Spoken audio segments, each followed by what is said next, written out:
La economía está ejerciendo una fuerte presión sobre el gobierno alemán. Este miércoles Angela Merkel pacta la retirada gradual de las restricciones con los líderes regionales y la canciller tiene que ceder en uno de los puntos que para ella es vital en la lucha contra la pandemia. Para su ejecutivo, la vuelta a la normalidad debía depender de un nivel de incidencia concreto, el de los 35 casos semanales por cada 100.000 habitantes. Solo bajando de esa incidencia, que ya tenía en cuenta la grave influencia de las variantes más infecciosas del virus, podía garantizarse una vuelta a la normalidad segura. El gobierno de Berlín, asesorado por expertos, considera que solo manteniendo los contagios por debajo de ese punto puede garantizarse también un rastreo efectivo de las infecciones. Mi nombre es Cristina Cubas, bienvenidos a un nuevo especial coronavirus que vamos a dedicar hoy a la estrategia de rastreo para frenar la pandemia. Alemania es muy estricta en este sentido, lo acabamos de escuchar, pero ¿cómo rastrean en otras partes del mundo? En Ruanda, por ejemplo, han acudido a los algoritmos y a las matemáticas para combatir la propagación del virus. Así es como funciona. En la lucha contra la pandemia, el equipo de trabajo de Ruanda contra el coronavirus se centra en el rastreo completo de los contactos. Para determinar el alcance actual de la propagación del virus en la población, Ruanda realiza regularmente test representativos entre los ciudadanos con una estrategia llamada prueba de grupo. El cerebro de esta estrategia es el profesor Wolfred Diffon, que trabaja en el Instituto Africano de Ciencias Matemáticas, el AIMS. Si acudes a la comunidad y haces pruebas a la gente, no averiguas cuántos están infectados, ¿verdad? Porque no puedes hacer un test a todos. Tienes solo muestras. Y para pasar de la muestra a la verdad, a la realidad, se requieren modelos matemáticos.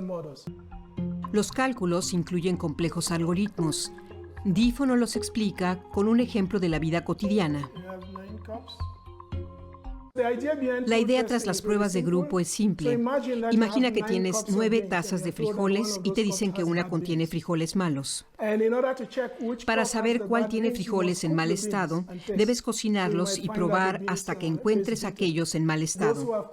Quienes cocinan los frijoles saben que hace falta mucho tiempo para que estén bien cocidos. Y se usa mucho gas para cocinar 9 ollas con frijoles. Este matemático recurre a un truco simple pero eficaz. Combina muestras de frijoles de distintas ollas. Si todos los frijoles de este grupo están buenos, no tendrá que probar cada olla. Solo si la muestra resulta mala, tendrá que hacer pruebas adicionales. El principio es aplicable a todo grupo en el que deban hacerse pruebas, también para luchar contra la COVID-19. En Ruanda se combinan y analizan a la vez grupos de 10 a 20 muestras. Si el resultado de la prueba es negativo, todos los sujetos de la muestra combinada no tienen COVID-19. Si el resultado de la muestra combinada es positivo, entonces se hacen pruebas individuales.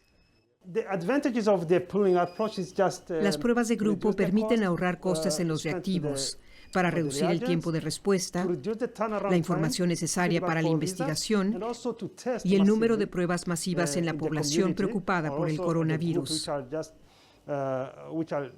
Esas son las ventajas principales. Si el virus se propaga rápidamente, las muestras tomadas suelen ser positivas. Repetirlas resulta costoso y requiere demasiado tiempo. Pero en África el número de contagios es menor que en Europa, y este método allí funciona. Es útil para los países africanos, aunque no solo para ellos. También lo es para otros países en desarrollo. Desde que creamos y publicamos el método en la revista Nature, varios países se han interesado por él. Ghana y Kenia aplican ya la estrategia de pruebas masivas. Pero también ha habido consultas desde Estados Unidos y la Universidad de Edimburgo analiza a sus estudiantes con este método. Sumamos ahora la voz de un experto a nuestro especial de coronavirus. Javier Tello es médico cirujano y analista de políticas de salud en México. Doctor Tello, quería preguntarle en primer lugar si le parece exagerada esa cifra de 35 contagios semanales por cada 100.000 habitantes que el gobierno de Angela Merkel considera necesaria para poder llevar a cabo un rastreo seguro. definitivamente no. Creo que de hecho es lo que se está aproximando más a un buen manejo, un manejo óptimo. ¿Qué sucedió el año pasado, Cristina? Que en muchos países, muchos gobiernos lo que estuvieron fue apostándole a la disponibilidad hospitalaria y disponibilidad de recursos. Entonces lo que estábamos haciendo era que todas las salidas y todos los salir precisamente del enclaustramiento se debía a la disponibilidad que teníamos para responder médicamente, pero esto no está abatiendo el problema y evidentemente consecuencia lo estamos viendo en estas segundas oleadas. Yo creo que es el momento, y además con este respaldo científico que tiene la canciller, de ver realmente y cuantificar quién se encuentra enfermo, y de esas personas que se encuentran enfermos, quiénes son los contactos. Creo que eso es algo que debió haberse hecho desde un inicio, pero bueno, lamentablemente pues vamos aprendiendo en esto, ¿no? Su país, México, es uno de los más golpeados por el virus, no solo si lo comparamos en América Latina, sino a nivel mundial. ¿Qué es lo que ha fallado en México? Lo que ha fallado en México precisamente fue el negar el gobierno a hacer pruebas masivas desde un inicio. Ha sido un discurso que ha estado en contra de esto y básicamente hay que decirlo por que fuera supuestamente mayor costo-beneficio. Primero, se le apostó a un modelo centinela que provenía del control de enfermedades respiratorias como la influenza y vimos después, lamentablemente, que este no era el sistema a seguir. Si nosotros hubiéramos hecho pruebas masivas desde un inicio y hubiéramos detectado a los contactos y los hubiéramos aislados, no tendríamos este gran índice de morbilidad, pero consecuentemente no tendríamos una mortalidad tan alta. El ranking de resiliencia de COVID de la agencia Bloomberg, que es una instantánea de cómo se está desarrollando la pandemia de coronavirus en 53 economías importantes en este momento. Y según este informe, México, su país, es el peor país para vivir durante una pandemia. ¿Es exagerada esta apreciación? No, lamentablemente es una apreciación muy seria. Primero que nada tenemos que entender que además de lo que ya mencioné, la falta de pruebas masivas que siguen siendo lamentablemente una política en México, lo que no contamos es tampoco con números adecuados. Los números que estamos viendo sobre la mortalidad están subestimados. Se ha descubierto que posiblemente haya un factor por encima de ellos, de un factor de hasta 2.8 muertos sobre los que supuestamente tenemos. Entonces tenemos un mal diagnóstico, tenemos un mal control y como hemos visto un año después también, la capacidad de nuestros servicios médicos puede llegar a ser topada o rebasada, como sucedió hace algunas semanas. Estábamos viendo escenas verdaderamente lamentables las primeras semanas de este año, en donde la gente estaba haciendo filas para conseguir tanques de oxígeno y donde la capacidad hospitalaria de las grandes ciudades llegó a cerca del 90%.